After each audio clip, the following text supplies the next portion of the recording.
"I'm not letting you touch me until you pay for my girl's trip to Dubai," she said. I replied, "Fair enough." Then I packed my stuff and moved out while she was shopping for bikinis. She came home to empty closets and a note. "Enjoy Dubai. I'm enjoying being single." Hey viewers, before we move on to the video, please make sure to subscribe to the channel and hit the like button if you want to see more stories like this. Thanks. Looking back, I should have seen it coming when she stopped even pretending to contribute. Jessica and I had been together for about a year and a half when everything fell apart. We met through mutual friends, hit it off, and after about a year of dating, she moved into my apartment. I'm an operations manager making decent money. She works in social media marketing for a retail company. When she first brought up moving in, she was all about building our future together and saving money for investments. That was 6 months ago. She hasn't paid a dime since. The first month, she said she needed to get her finances organized. Made sense. Second month, she was building her emergency fund first. Third month, it was, once I get that promotion I'm up for. By month 6, she just stopped mentioning it entirely. I was covering rent, utilities, groceries, probably 90% of our living expenses while she saved. Except she wasn't saving. She was spending. I noticed the designer bags first. Then the endless brunch photos with her friends at places that charged $20 for avocado toast. New clothes constantly. But whenever I gently brought up maybe contributing to the household expenses, she'd pivot. "I'm investing in my career, Ryan. My image matters in social media marketing. You want me to succeed, don't you?" Her birthday was 4 months ago. She sent me links to what she wanted: an $800 purse, $300 shoes, expensive jewelry. I got her the purse. Nice gift, I thought. Her reaction when she opened it? Just the one thing? Not thank you. Not appreciation. Just disappointment I hadn't bought multiple items off her wish list. 2 months ago, her friend Morgan's boyfriend took her to Cabo for a long weekend. Jessica wouldn't shut up about it. Every conversation somehow circled back to it. That's what a real man does. He creates experiences for his partner. I'd taken her to a nice resort upstate the month before. Weekend getaway, spa, good restaurants. But it wasn't Cabo, so it barely registered. She posted photos on Instagram. Just her by the pool. No mention of me, no couple shots. Caption was something like, "Treating myself sparkles," as if she'd paid for it herself. I started noticing a pattern. When she wanted something, new shoes, fancy dinner, weekend trip, she'd be extra affectionate. Touching my arm, kissing my neck, being sweet. I'd buy whatever it was or take her wherever she wanted. Then immediately after, she'd go cold. Distant. Back on her phone, barely acknowledging me. Suggest we stay in and cook to save some money? Cold shoulder for days. Take her to an expensive restaurant? Warm and attentive that night, distant by morning. It was subtle enough that I kept making excuses for it. She's stressed from work. She's tired. She's got a lot on her mind. But the pattern was there, clear as day if I'd been willing to see it. Then came the Dubai trip. Her friends, Morgan, Ashley, Taylor, started planning it about a month ago. Girls' trip, 5-star resort, clubs, the whole Instagram influencer experience. Jessica talked about it constantly, showing me photos of the hotel, the rooftop pools, the beach clubs. I figured she'd been saving up for it with all that money. She wasn't contributing to rent. I was wrong. It was a Tuesday night. I was on the couch with my laptop, finishing up some work emails. She came out of the bedroom wearing new lingerie I'd never seen before. In the moment, I didn't think much of it, but later I realized it was all part of the performance. She sat down next to me, very close, ran her hand up my arm. "So, I need to talk to you about something." I closed my laptop. "Okay. The Dubai trip is in 2 weeks. I'm so excited." "Yeah, you've been talking about it. Should be fun. It's $8,000 total. Flights, hotel, everything." I looked at her. "That's expensive. I know, but it's a once-in-a-lifetime thing. All the girls are going. How are you covering it?" She smiled, snuggled closer. "Well, that's what I wanted to talk about. I've been thinking, we've been together over a year, you know? You haven't really done anything big for me. This could be your gift. Show you're invested in us." It took a second for that to register. "You want me to pay for your girl's trip?" "Not pay for it," she said, like I was being dense. "Invest in our relationship. Show you support my happiness. By spending $8,000 on a trip I'm not going on. Other guys do this for their girlfriends. Morgan's boyfriend paid for Cabo. Taylor's boyfriend is covering part of her costs. It's what partners do. I felt something shift in my chest. Partners contribute to rent. Her face changed immediately. Got hard. Here we go? You're going to throw that in my face now. I'm just saying I've been covering everything for 6 months while you save. Now you want 8 grand for vacation. It's not about the money, Ryan. It's about showing you care. I do care. But $8,000. She stood up abruptly. Fine. Let me make this simple for you. I looked up at her. I'm not letting you touch me until you pay for this trip. The words just hung there in the air between us. I stared at her, trying to process what she'd just said. What? You heard me. You want intimacy? Show me you're serious about us. Pay for Dubai. I felt something cold settle in my stomach. The pattern I'd been ignoring suddenly became crystal clear. Every affectionate moment had been transactional. Every time she'd withheld attention, she'd been training me. And now she was making it explicit. Fair enough, I said. She blinked, thrown off. She'd expected me to argue, maybe to get angry. So you'll pay for it. I said fair enough. You're withholding intimacy until I pay $8,000. I understand the terms. It's not like that. It's exactly like that. She got flustered. I'm just being honest about what I need. If you can't do this one thing for me, maybe we're not as serious as I thought. Maybe we're not. That wasn't the response she wanted. Fine. Think about it. I'm going out with the girls to talk about the trip. We'll discuss this when I get back. She went to the bedroom, changed into regular clothes, grabbed her purse, and left. The door closed and I sat there in the silence. I didn't sleep that night. Just lay there staring at the ceiling, replaying the entire relationship. Every time I'd paid for something and she'd barely thanked me. Every time I'd suggested saving money and she'd pouted until I caved. Every affectionate gesture that evaporated the moment she got what she wanted. And now this. Explicit, transactional manipulation. Sex for $8,000. By the time the sun came up, I knew exactly what I was going to do. Wednesday, I went to work like normal. Kept my head down, focused on my projects. During lunch, I texted my brother Kyle. Can I crash at your place for a bit? Doors always open. What's up? Tell you later. I spent the afternoon looking at apartments online. Found a few decent options, 1-bedrooms in good neighborhoods. Started doing the math on breaking my current lease early versus just riding it out. Jessica texted me around 3. Still thinking about it?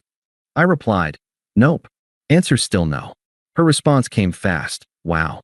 Okay then. Good to know where I stand. I didn't respond. That night she barely spoke to me. Stayed in the bedroom, scrolling her phone. I sat on the couch and started making plans.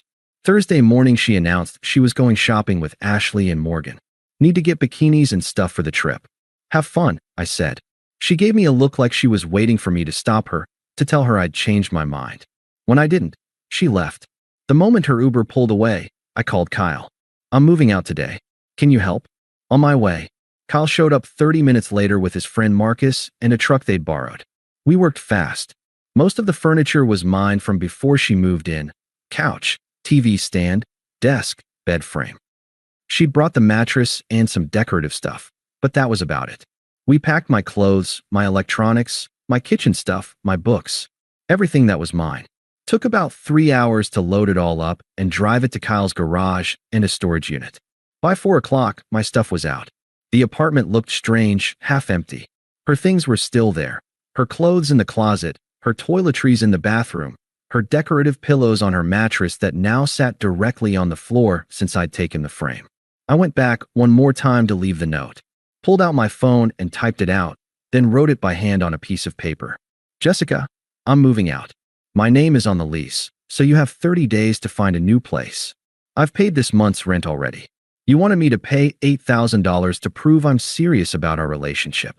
I'm proving I'm serious about not being in a transactional one. Enjoy Dubai. I'm enjoying being single. Don't contact me. Ryan. I left it on the kitchen counter where she'd see it immediately. Put my key next to it. Then I pulled out my phone and texted my landlord.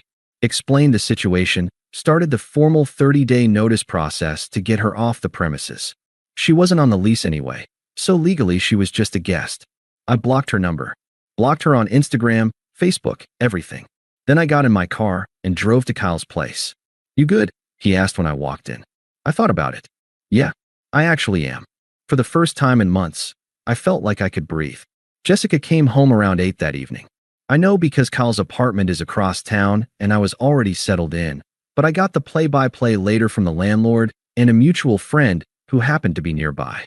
She walked in with shopping bags full of bikinis and resort wear, calling out, "Babe," to an empty apartment. The silence must have been the first clue.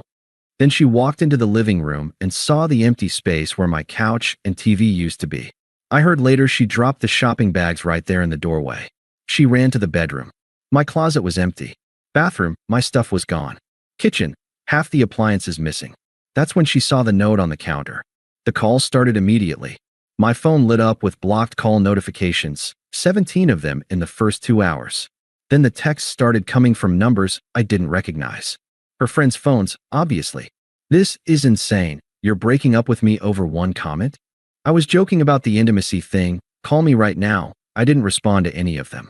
Just blocked each new number as it appeared. Friday morning I was at work when the receptionist called my extension. "There's a Jessica Martinez here to see you. Tell her I'm not available. She seems pretty upset. I'm not available. If she doesn't leave, please call security." She left. That weekend, her friends got involved. Ashley texted me from her number. "Jess is devastated. She didn't mean it literally about the trip. You're being extreme." I responded once, just to shut it down. She made the relationship transactional. I'm just respecting her terms. We're done. Then I blocked Ashley. Morgan tried next. She's been crying nonstop. "You're ruining the trip for her." I didn't even respond. Just blocked her too. The week before Dubai, Jessica's attempts got more desperate. Emails from new addresses. "I'll pay you back for everything. Just talk to me, please." She showed up at my gym Monday night. I'd already switched to a different location across town. She wasted her time. She messaged Kyle. "Please tell Ryan I need to talk to him. It's important." Kyle told her to stop contacting him. She posted vague stories on Instagram. Sad quotes about betrayal, about people showing their true colors. I didn't see them. I blocked her, but mutual friends sent screenshots. You never really know someone broken heart, with a sunset photo. She still went to Dubai. She'd already paid her portion before everything imploded, and her friends felt bad enough to cover the rest. But from what I heard later, the trip was a disaster for her. While she was posting forced smiles by infinity pools and pretending to have fun at beach clubs, I was living my actual life. I stayed at Kyle's for the first week, looking at apartments every evening. Found a great one-bedroom place with good light, close to work. Signed the lease, move-in date set for the week after she got back from Dubai. Work was going well. I'd been distracted for months dealing with Jessica's drama, and suddenly I could focus again. My boss actually pulled me aside to say I seemed more engaged lately. Got positive feedback on a project I'd been working on. I reconnected with friends I'd been neglecting. Grabbed beers with guys from college. Went to a basketball game. Just existed without walking on eggshells or checking my bank account anxiously. Hit the gym regularly. Started running again. Something I'd stopped doing when Jessica moved in because she always had something she needed me to do instead. It felt like waking up from a fog. About 10 days after the breakup, my friend Dave asked if I wanted to grab coffee with him and his girlfriend's friend Sarah. "Teacher," he said. "Normal person. Just coffee," he said. "No pressure." We met at a place downtown on a Saturday morning. Sarah was easy to talk to, asked about my work, told me about her 4th grade class, laughed at my jokes. When the check came, she grabbed it before I could. "Let's split this," she said. I must have looked surprised because she laughed. "What? You thought I'd make you pay? I have a job. I can buy my own coffee." "That's refreshing," I said. We exchanged numbers. Texted a bit over the next few days. Grabbed dinner that Friday. She insisted on splitting that too. "I don't believe in games," she said simply. "If I'm interested in someone, I show up as a whole person. I don't need someone to fund my life." It was such a stark contrast to Jessica that I almost laughed. Jessica got back from Dubai on a Sunday. She had 2 weeks left in the apartment based on the 30-day notice. I heard from the landlord that she'd been scrambling to find a place, but between the cost and the short timeline, she couldn't make it work. She ended up moving back in with her parents in the suburbs. Meanwhile, I moved into my new place. Spent a weekend getting it set up exactly how I wanted it. My furniture, my layout, my space. No designer pillows I didn't care about. No arguments about whether we could afford to order in when she wanted expensive sushi.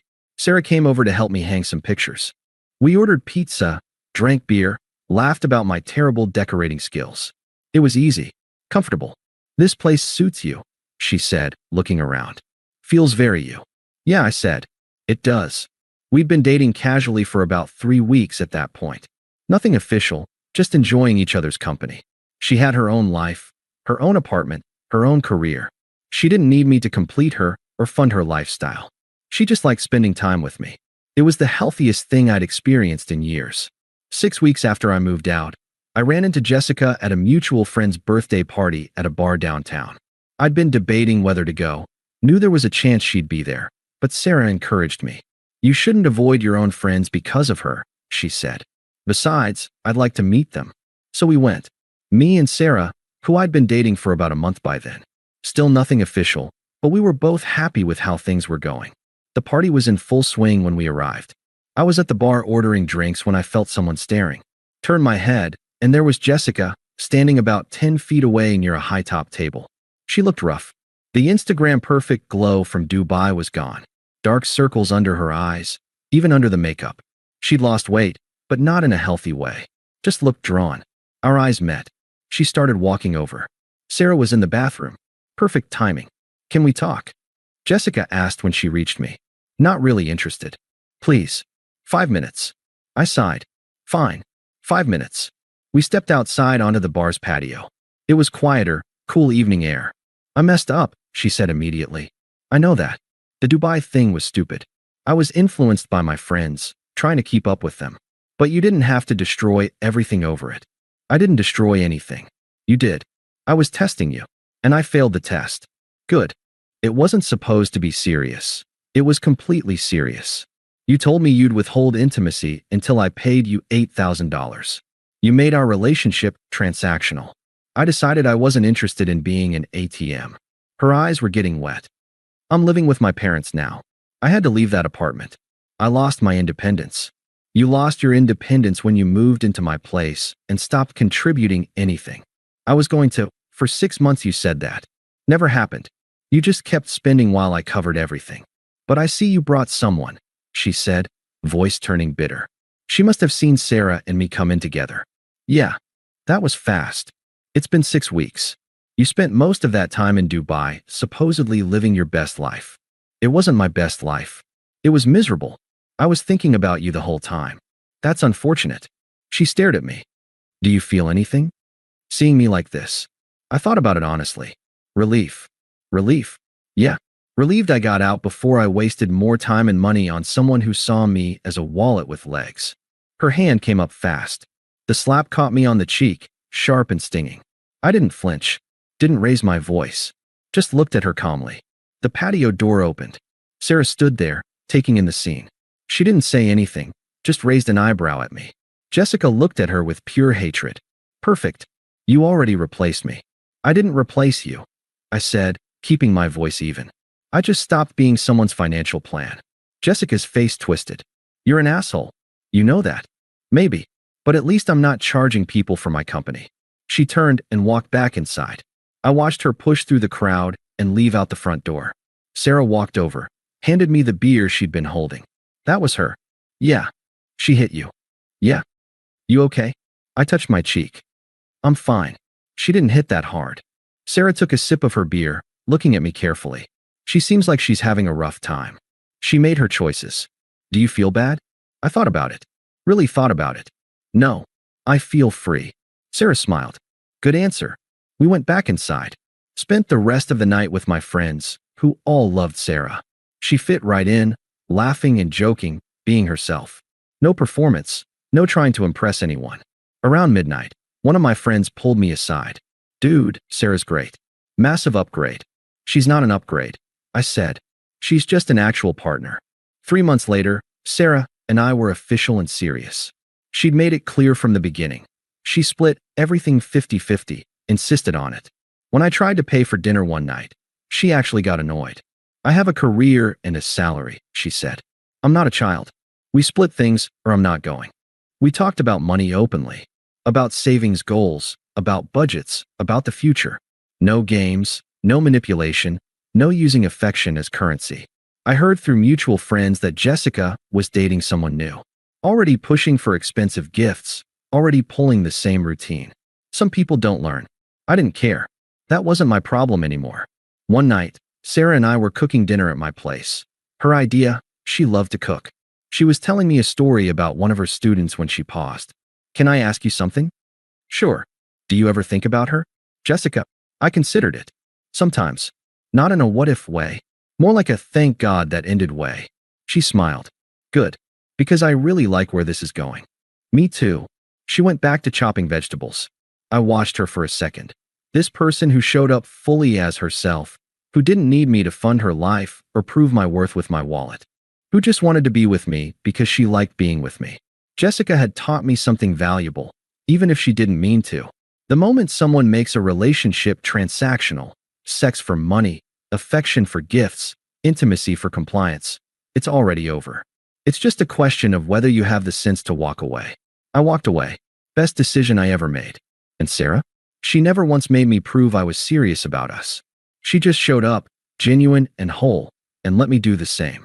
That's what an actual partnership looks like. Thanks for watching. Make sure to subscribe to the channel and hit the like button. What do you think about this story? Share it in the comments.